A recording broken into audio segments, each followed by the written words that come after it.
Good morning, everyone, and welcome back to our Digital Health Platforms webinar from Galen Growth. We're excited to have everyone here this morning. We have a big group, and just to let you know, the webinar will be recorded so that we can post it and share it with those who, scheduling-wise, will not be able to join us today. Galen Growth is the global leader in digital health intelligence, data and analytics. So we're happy to have you here, and we will jump in and get started with the platform report. Start about telling you about what it is, what we're talking about, and then we will interrupt at some point, and at the end of the webinar, probably tell you a little bit more about Galen Growth and what we do as a company. All right.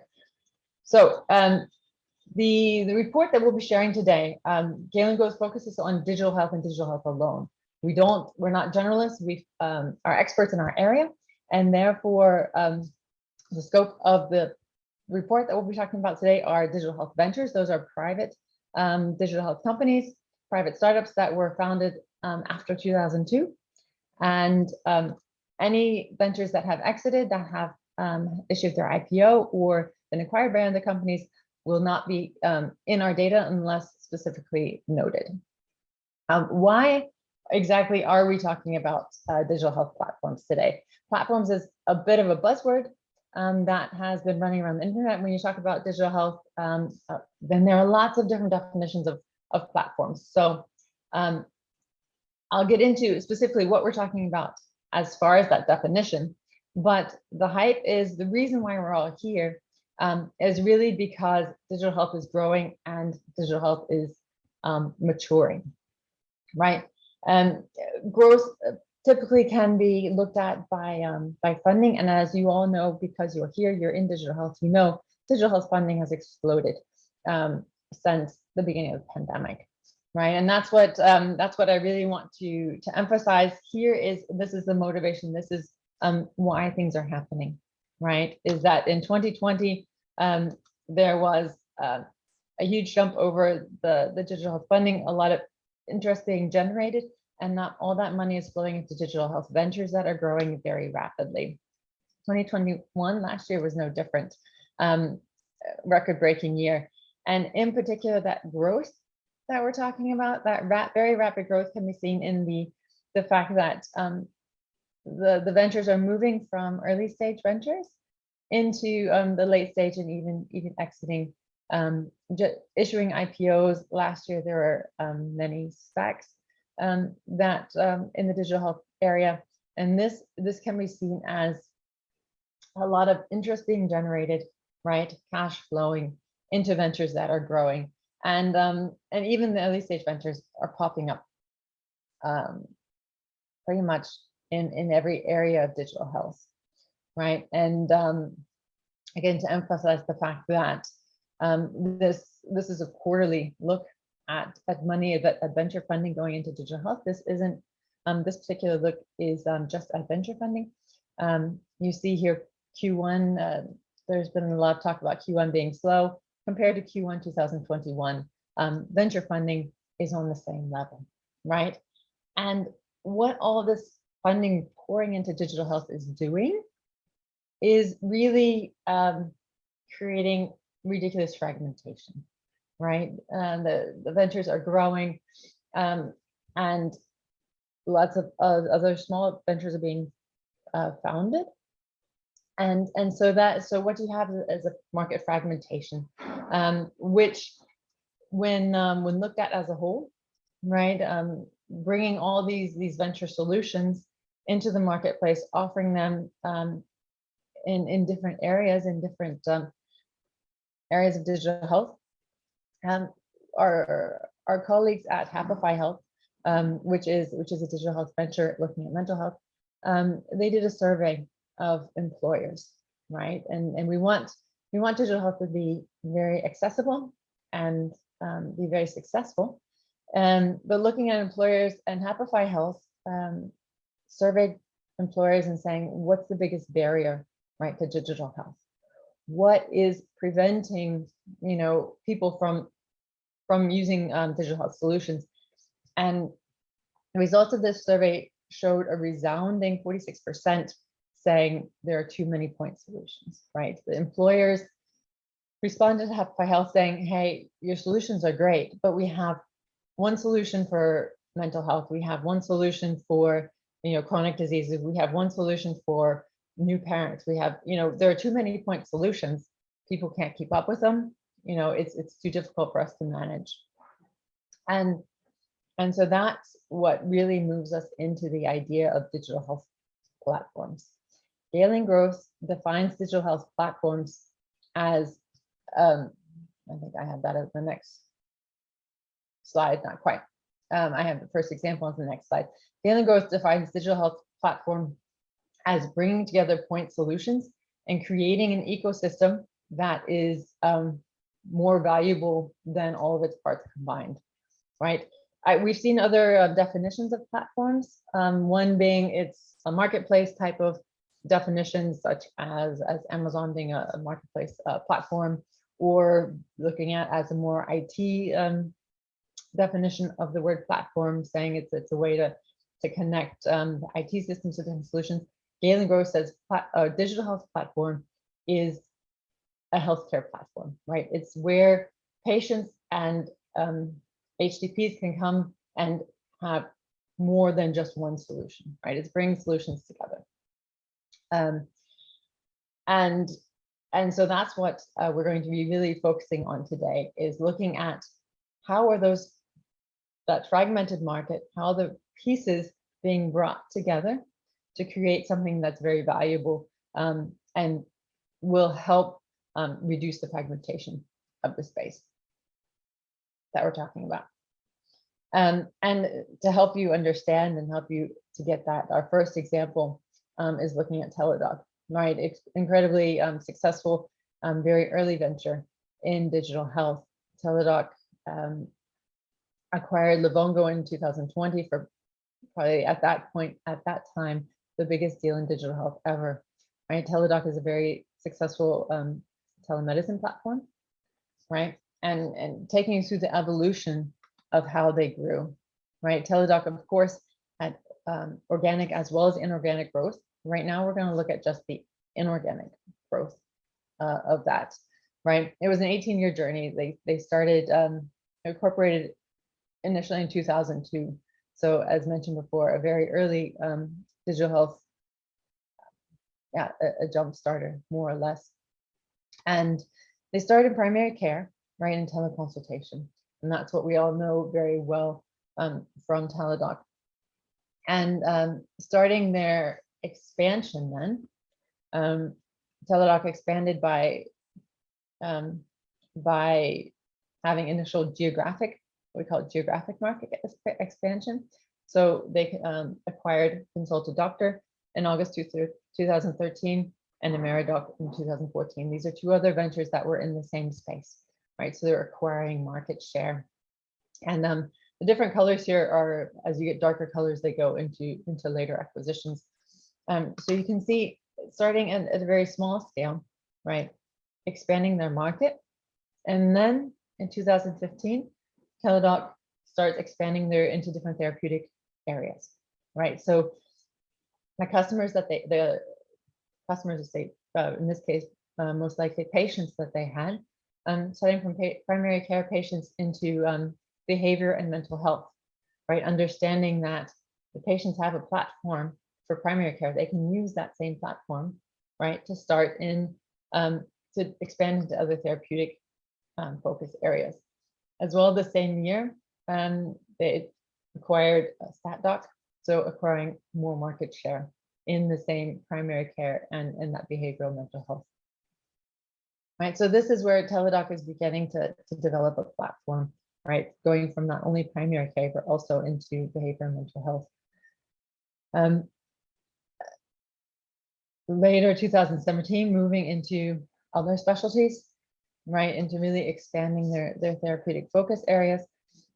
And then 2018, 2019, not only moving into nutrition, but then beginning their global expansion as well. And finally, as we skipped over 2016. Not only then did they expand therapeutic areas, expanding into different tools, offering diagnosis tools. Cogcubed is a neurology focused diagnosis venture, and medical concierge, Healthiest You. So really helping patients find a solution, find a doctor, find bring them in and saying, hey, Teladoc can help you in these areas, and you need other professionals for these areas. That's a medical concierge, right? And as you see, then this inorganic expansion that Teladoc is doing helped with the explosive growth, helped them really dominate that teleconsultation market by not only offering teleconsultation, but offering the other needs that their patients have as well. 2020, they then tapped into hospitals so that hospitals could access, right, that teleconsultation network that Teladoc had offered. And then, of course, the landmark acquisition in 2020 of Livongo, beginning then the disease management. So not only teleconsultation focuses on really the diagnosis part of the patient journey, right? Diagnosis, awareness, disease management then goes into the adherence, right? Making sure that the patients are a little bit more sticky. They come back to the platform, right, on a regular basis rather than just touching points when they need medical assistance. So Teladoc, for us, is a very classic example of a digital health platform, right? Offering the solutions that patients need for their whole healthcare and not just point solutions, right? And so this is then our definition of digital health platforms, right? Are really aggregate solutions intended to overcome fragmentation of healthcare services, right? Giving a one-stop shop for information and supporting that engagement, right? And platforms can be developed in two primary ways. First of all, through the therapeutic area extension. We saw in Teladoc moving from primary care to mental behavioral health, and then into the specialty areas of musculoskeletal and other specialty areas. And that's really, it's less common to see the therapeutic area extension because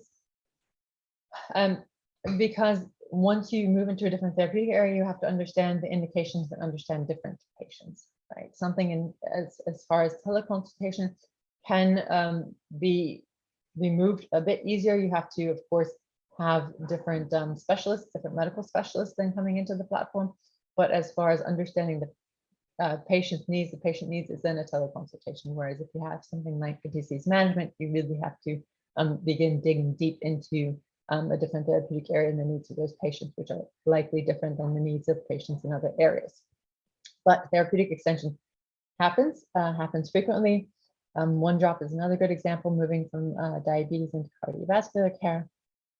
And the other main axis of platform expansion that Galen Growth considers critical is that value chain integration. Galen Growth has a very strict taxonomy. If you're not familiar with it, take a look into the report in the back section, and you see how we describe digital health, which is very unique, which is one of our strengths in being able to offer digital health data, and for you finding ventures or finding information, is because Galen Growth we speak digital health, right? We are digital health experts. And what we're talking about with the value chain integration is moving across the different solutions that are available in digital health. Example here, moving from at-home diagnostics into teleconsultation into disease management, right? Offering the broad range of what a patient or what that consumer of healthcare needs. The third point, as far as health platform building, is geographic expansion. And because our definition is overcoming fragmentation and acting as a one-stop shop, we don't consider geographic expansion as being one of the core digital health platform building axes, right? It is gaining market share, but it's not really helping the patient to integrate the patient journey or integrate more patient tools, unless, of course, the patient moves from the US to Europe type thing. that's not considered to be platform building, but it is very much a way that ventures gain market share is through geographic expansion. If you have any questions as we go along, type them into the Q&A. It's easier for us to keep track of them, and we'll then jump into the Q&A as we go along, or after the main part of the presentation, so that we can get your questions answered. We're very happy to answer questions that you have.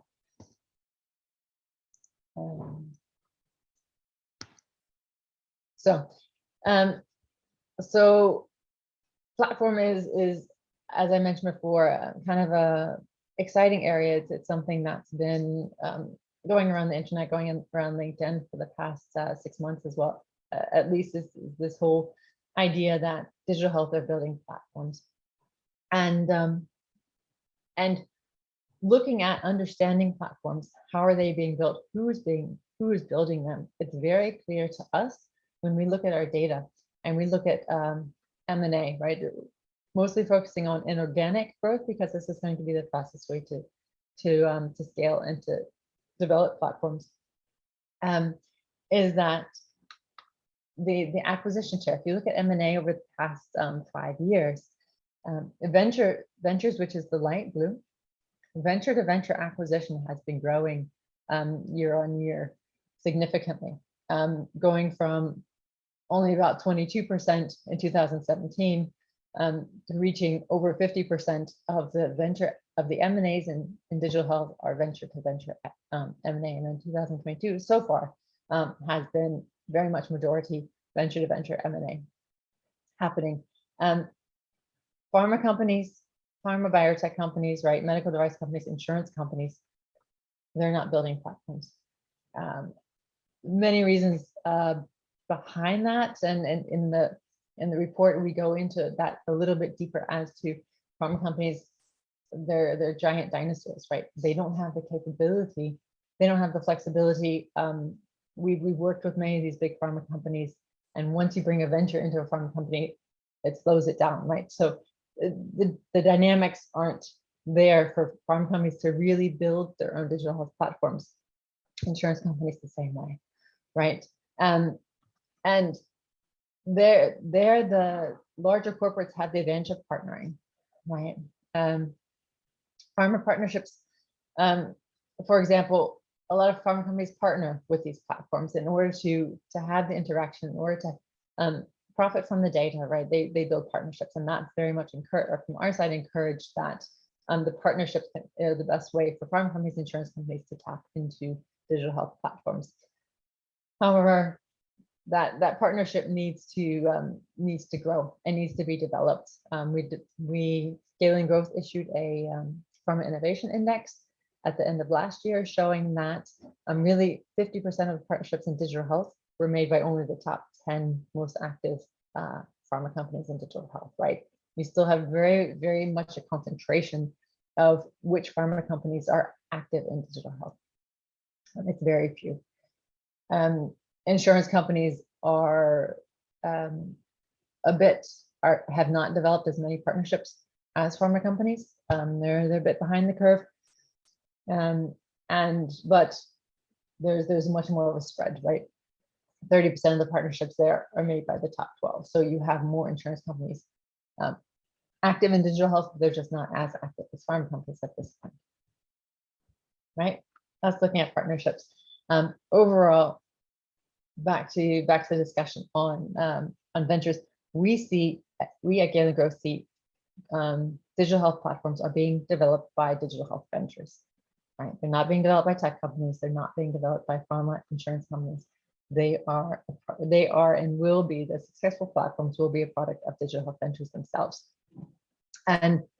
or digital health companies that have reached the IPO status or reached an exit status, right?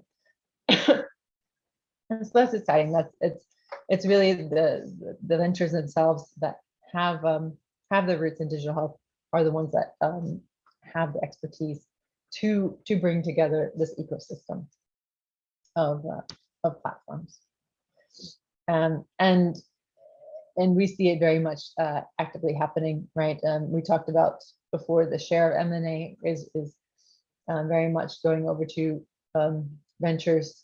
There's the share of M&A is happening on venture to venture, and then looking at the M&A events, right? There's a big, and it's typical in any market as a market that matures, right? The older ventures, the more mature ventures start having more and more complex business strategies, and therefore they'll acquire the younger ventures, right? And Teladoc, great example, right? The early ones, the ventures that were early to market have the advantage that they can then come in and gobble up the smaller ventures. And that's what we're seeing, the increase of M&A happening year on year is this maturing and consolidation. And the consolidation is then bringing with it digital health platforms. Now, I showed you the Teladoc example. Let's look at least at one more example. There are more in the report. I encourage you to go see what the examples are. We won't go through all of them because you don't want to stay here for that one. Health Hero is a UK venture, right? That has very much focused on geographic expansion, but in that has also picked up some additional ventures in, for example, triage. But again, that's geographic expansion, which is outside the scope of what we consider to be a platform, right? Very much inside the scope is looking at Medlife, for example, an online pharmacy in India, starting in online pharmacies as their core business, right? Picking up eClinic in 2018, which is a teleconsultation business, right? So then they have the consultations and the pharmacy to go with it. In 2019, then acquiring Mira for delivery, right? And think about it, when the pandemic hit in 2019, right? They were very well positioned with teleconsultation and online pharmacy plus pharmacy delivery to take a very primary role in healthcare and making sure that healthcare is continuous throughout the pandemic. They acquired Medlife in late spring 2019, which is an on-demand lab test. They're perfectly positioned to be a digital health platform for India, and in that position, then they were acquired by one of their closest competitors, PharmEasy, in September 2020. Right, but they had developed this very comprehensive digital health platform for teleconsultation and pharmacy. As mentioned, a couple more examples for you to go through. I want to, before we wrap up and start answering some questions that you have, because we'll be excited to hear what questions you have. I want to talk a little bit about Health Tech Alpha and how Galen Growth can help then identify the ventures that will be the catalysts of building platforms, and as well the ventures that they want to acquire. Looking at a platform catalyst, the catalyst is the venture that starts, right, the inorganic acquisition to bring the platform together. That catalyst we consider needs to have sufficient maturity and able to have developed their own business, right, and then be ready to start acquisition. And that's why within Health Tech Alpha, Galen Growth has an alpha score. The alpha score is a score of maturity, digital health venture maturity. It's not really how good a venture it is, it's how mature that venture is, how successful they have, how much have they moved along their venture journey, more or less. If Health Tech Alpha is an open platform, you're welcome to sign up for a basic account. And you will see any ventures with alpha scores less than 40, they're still in a building phase, understanding their product and how to get that to market. Alpha scores between 40 and 45, those ventures tend to be establishing a very promising solution, but still getting it out into the market. After 55, 56 to 70, right, it is a scaling. The venture is typically in a scaling phase, right, building up their commercial solution. And then once they have a commercial solution on the market, after an alpha score of about 70, of course, there are pluses and minuses, then they have an established solution on the market. They're operating at scale, and they're sufficiently ready, sufficiently mature to begin developing their business strategy further through acquisition. And you see the number of ventures who are actually ready for developing platforms. North America being the most advanced digital health ecosystem globally, has approximately more than 320 ventures that might be ready to build platforms. Asia Pacific has almost 187 ventures that potentially could start building platforms. Europe then goes to about a third of that, or less than a third of that, 51 ventures. In the Middle East, limited to about 22 ventures. Right, so that's the reality of how many ventures are really capable of developing platforms across the globe. And what does it take, right? What do these ventures need in order to develop their platform? We talked about the alpha score. They have to be mature enough. Team score. The team score developed by Galen Growth shows that that venture has a strong management team that's experienced in ventures, and that they are capable of then scaling and integrating another venture in. So the team score needs to be above 50, or is advantage. It's an advantage if the team score is above 50. In Health Tech Alpha, the money score is the financial stability of a company or of a venture. We consider any venture with a money score above 55 to be financially stable. Looking at a venture, how much funding they've raised, for example, doesn't tell you much about their ability to acquire, because typically you have a share exchange, right? In an acquisition, you're not typically buying with cash. So, so looking at something like a money score, the financial stability of a company is much more valid than looking at how much funding they've raised, for example.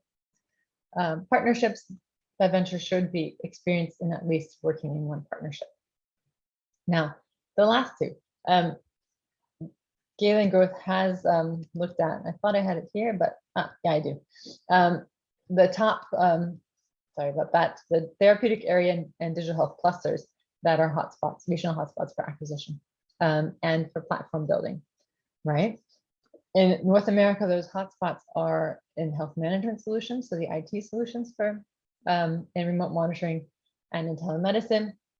The therapeutic areas for acquisition in North America are disease agnostic ventures that offer solutions across multiple areas, oncology and preventive health, right? And you can see then for the other global regions, we have been able to identify where those hotspots are for platform building. And finally, who is going to be the acquisition target of the Catalyst ventures? And those targets, they have a obviously much broader selection of acquisition targets, because there are a lot of young ventures. But the venture, while the venture needs to be younger and have a lower alpha score, obviously, than the Catalyst, they should have decent momentum, right? They should have a product available that's being brought onto the market, and that they're gaining momentum. And the innovation score, right, should be as high as possible. Galen Growth rates the innovation of a venture based on their products, based on any publications they might have, regulatory approvals they might have, as well as other data points. And the higher the innovation score of a venture, then the more attractive they would be for adding value to a platform, right? So then, for the fun of it, we talked about this a bit, looking at that North American M&A landscape, right? Looking at the hotspots of health management solutions, telemedicine patient solutions, as well as the disease agnostic preventive health, mental health areas as being hotspots for M&A and for platform building. And then in the report, you'll see Galen Growth has been able to target or selected theoretically kind of a potential catalyst, and then as well potential acquisition targets that they may have, and what kind of benefit such a platform would bring to the market. Right, I'm not going to go through those all now, because I think I've talked enough. I would like as well to look into, and perhaps Julien could lead a bit the Q&A, and then we can talk about a bit what's next, and what we think will happen in the future. Julien, do you want to start Q&A a little bit? Maybe go through some questions you might have or some questions from the audience? Well, let's start with some of the questions to the audience. Good morning, good afternoon to everyone. Keen to obviously address as many of your questions as we can. Arthur, your question is quite involved. You referred to Health 4.0 and Health 5.0. I just wanted to get an anchor point here as to the definition of Health 5.0. But essentially, I think your question relates to how do we see investment in platforms, I assume you mean going forwards, particularly as relates to some of the EU regulations coming through. It's an interesting question because we're really looking to asking us to look forward in quite a few years, I would suggest. But I think EU regulations are going to have to find a balance between health systems that are essentially bankrupt, health systems that are essentially trying to deliver the same standard of care but at a more efficient level, and therefore where technology is going to play a significant role.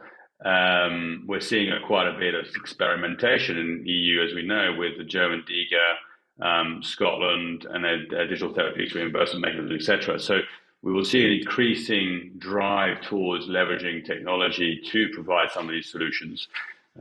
And so they're going to have to balance that out between being effective in achieving that adoption and therefore that efficiency in health systems with some of the regulations they're bringing about, and hopefully move away from populist decisions because they sound good versus some more long-term thinking as far as the EU health systems are concerned. But I'm going to stop there simply because I want to make sure that I actually understood the question and I'm actually addressing your question with a certain amount of opinion here. From a data perspective, of course, this is all to play for. We've got to remember that platforms is a new topic. It is, in our opinion, Galen Growth, the new era of digital health. We've had a natural growth over the last 10 years of digital health into a very, as Sara put it, fragmented, vibrant, very well-populated ecosystems. Of course, it varies from region to region. I would suggest that the US is extremely well provided for. Asia Pac, pretty good these days based on what we've been tracking. But there are regions such as LATAM, for example, that we are tracking where certain countries are doing very well, like Brazil, others far less well. So they're in terms of the amount of volume of innovation that is coming through. So digital health is new. The platforms are new. And so we see that as being the thrust of digital health going forward, and therefore we see health systems, incumbents, new entrants, etc., paying a great deal more interest in that.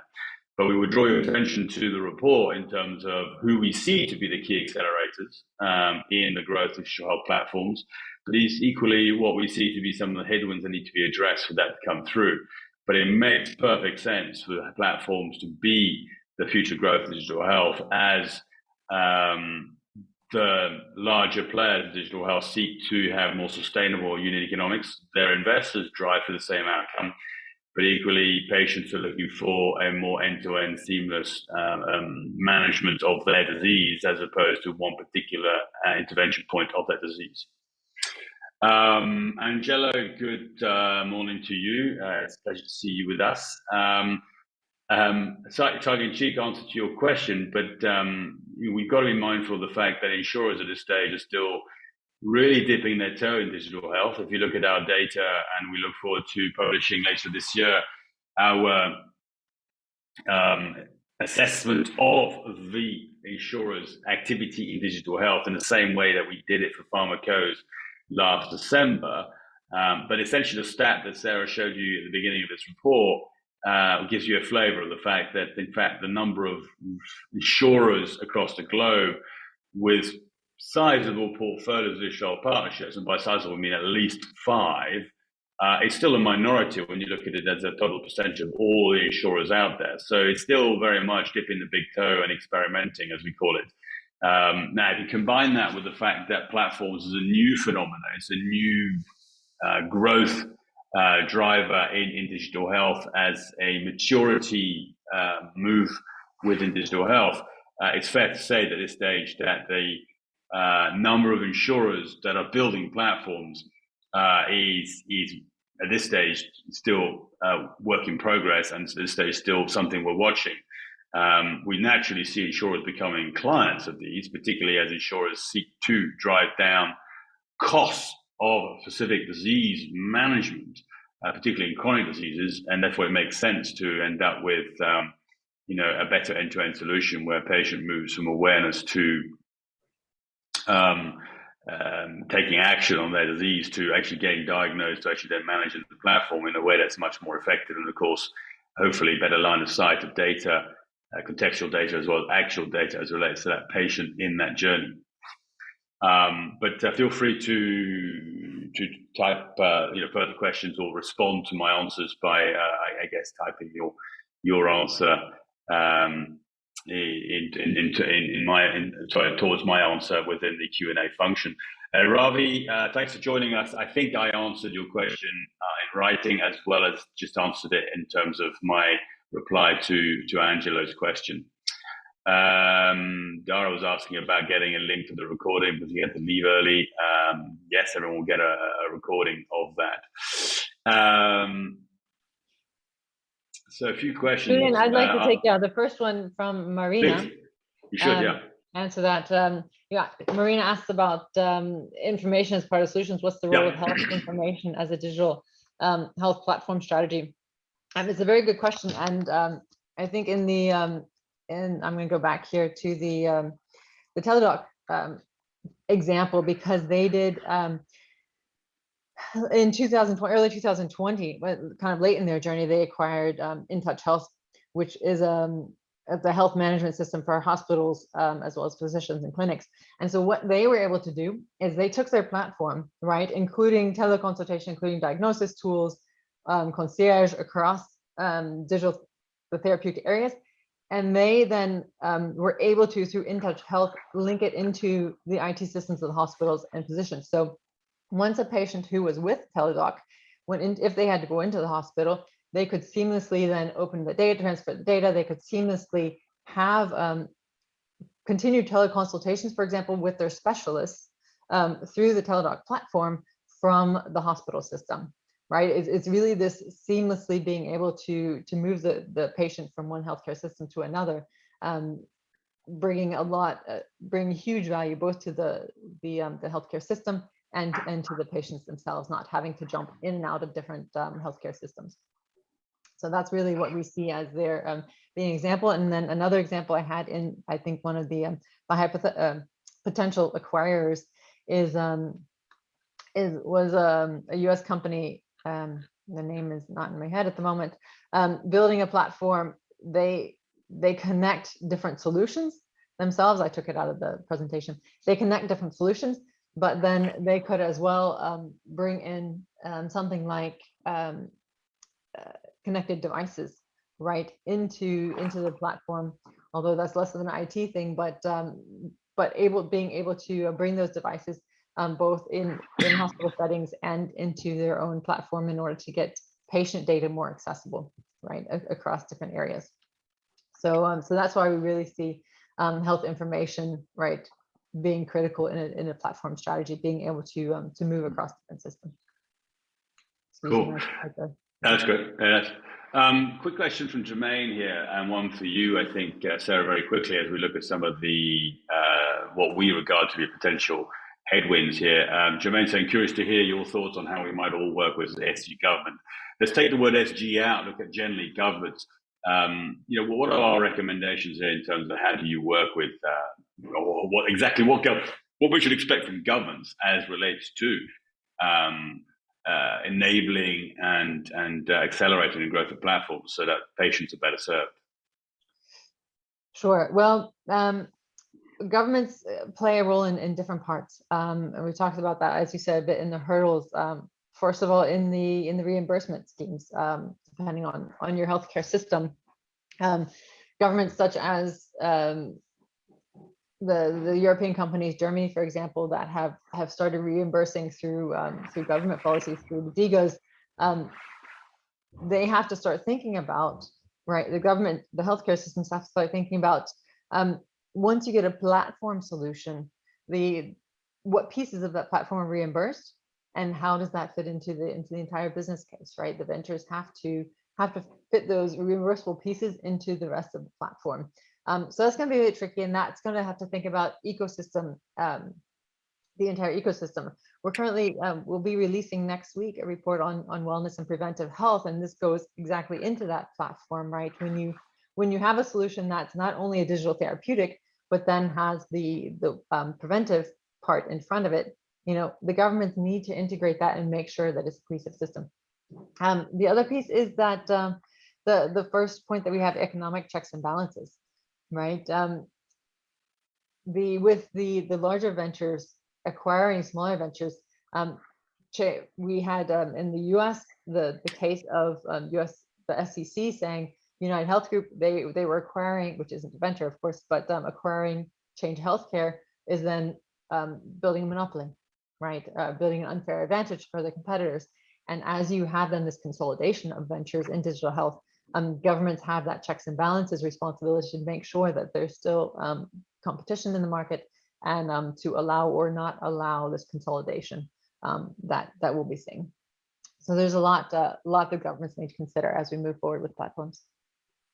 Yeah, I mean, just to clarify as well, some of the things I said at the beginning, when I answered the questions related to insurers and platforms, I'm purely talking about the creation of digital health platforms as per the definition and a description in this report. I'm completely omitting to address, deliberately so, any sort of acquisitions by one insurer of another larger player in the space in order to give them market share.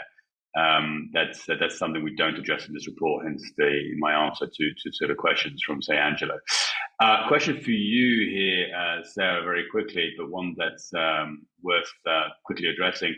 Ravi asked whether we've got any examples in the report of pharma insurance companies partnering with similar value chain integration DHPs into cardiology. Do you want to just give a quick guidance on just how far we've been able to go with the report, and the fact that, frankly, there are so many different ways of looking at this. We've not been able to also give examples for every single different type, but we can. Of course. I'm reading the question again. Sorry. Yeah, as you mentioned, we can't. In the report, we gave examples of venture to venture partnering mostly. In the then innovation digital pharma innovation index that we published at the end of last year, we talked a lot more about pharma companies and their partnering activity. And then the best thing is go on Health Tech Alpha, right? And you can look into pharma companies, for example, and their activity in different therapeutic areas, right? To understand where they're partnering and who, how many partners, for example, they have in a particular space. That can all be accessed on healthtechalpha.com. Great, thank you for that, Sara.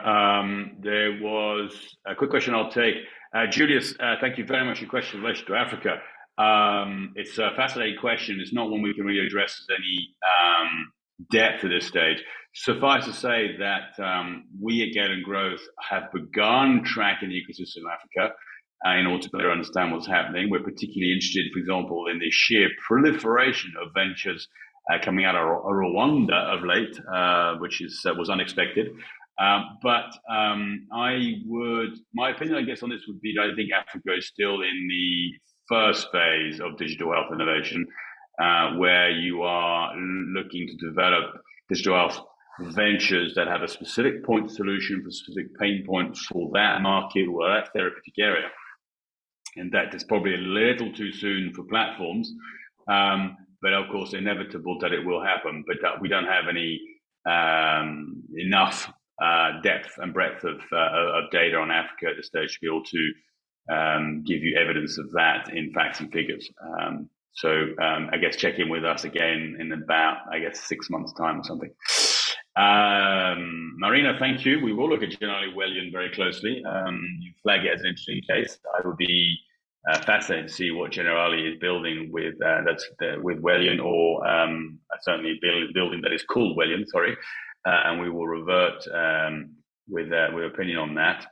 You did ask another question though, which is what's the role of personalization in creating a digital platform? I'm not sure I understand the question, but Sarah, I don't know if you've got an opinion. It's absolutely digital health. One of the advantages of digital health is being able to create that data source, right, in order to move into the personalized health area. So digital health platforms is really ideal for having one source of data collection in order to have your data in one place. And then of course you can do with that data what you want, share with your physician so that they can move into the personalized medicine area. So we think it's going to be a big plus. Yeah. Okay. After this is shown a link, but I think that's Vodafone he's referring to there, which is an interesting platform of innovation. I'm not sure I'd refer it to as a digital health platform that deals with a specific disease area or a specific patient journey step, but it's a natural evolution of that innovation platform. That's it, I think, for the questions, Sarah. I think we've addressed them all. We've probably overrun anyway on the initially stated time we'd spend talking to people and getting their opinion. Suffice to say that this is, as Sarah probably pointed out at the beginning, another of our series of thought leadership and thematic reports we publish each month. Quick question here, see if we can get the answer. Are there established platform solutions in the US that are known to be good partners to help accelerate scaling for established point solutions? I guess the US is probably the richer ground for this, but Sarah, any particular opinion? This question is in the chat, not in the Q&A. Yeah, I'm trying to understand platform solutions that are good partners to help accelerate scaling for. It's going to depend. Look at the report and see where the different categories and therapeutic focus areas, right, that are the biggest areas to be in, right? So if your solution that you're talking about is in one of those areas, then it's going to be a rich area, and you should be able to find ventures. If it's in an area not a very popular area, then you're probably going to have a less rich selection of partners. Yeah, the other thing to do is to also bear in mind, Mel, thanks for the question again, but please bear in mind that digital health platforms is a reasonably new phenomena. Therefore, seeking out the existing existing platforms is a good idea, certainly. But the other way to look at it is when you read the report, you'll see we have a particular methodology we set out. And therefore, it's probably more try and find what you believe to be the right catalyst in your space. In other words, that digital health venture that has sufficient scale and critical mass to be able to potentially be the right partner and start framing a partnership for that particular environment. So that's what we would encourage. And just to also not forget that all of this report and every one of our reports is powered by our platform, HealthTech Alpha, which is the largest digital platform available.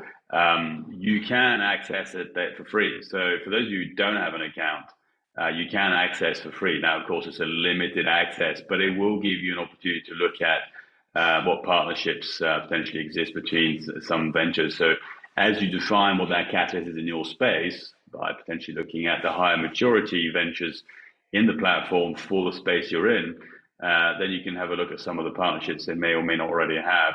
And that will help you, I guess, frame your own strategy here. But certainly a good question to ask, Mel, but I would look at it slightly differently in view of the fact that digital platform is a relatively new phenomenon, but one that has some road to run going forward.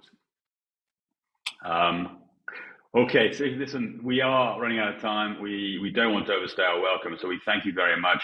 We will be revisiting platforms again, probably not till next year, but largely because we believe this is a trend to continue. So please, for those of you who've not read the report, please feel free to download it. It is a complimentary report, and so you could download it yourselves and digest it, read it, come back to us any questions. As I said, please access the platform too. We are encouraging as many people as possible to be on the platform. because that's the only way to improve it, is to get your feedback. And we thank you very much for your time and all your questions. It's been an absolute pleasure to share our thoughts, but also be able to address your questions. Thank you very much.